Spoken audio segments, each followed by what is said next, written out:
rəngli portağalların, xüsusilə İrandan gətirilən portağalların satışda olduğu ilə bağlı məlumatlar artıq kütləvi media vasitələrində də yayıldı. Yenə aidiyyatı qurum belə portağalların olmadığını bildirsə də bir neçə gün sonra təəssüflə qeyd etdi ki, bəzən qarışaraq belə məhsullar da satışa çıxır. Amma nəzərə alaq ki, sosial şəbəkələrdə yayılmışdı.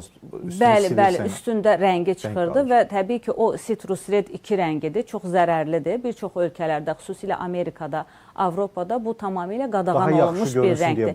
Bəli, marketinq hiləsindən istifadə ediblər və eyni zamanda da İrandan bildirilmişdi ki, bu il onlarda susuzluq olur, daha yaxşı yetişməyib mövsümünə görə. Kal şəkildə dərildiyinə görə daha o cəlbedici görünməsi üçün bu rəngdən istifadə olunub.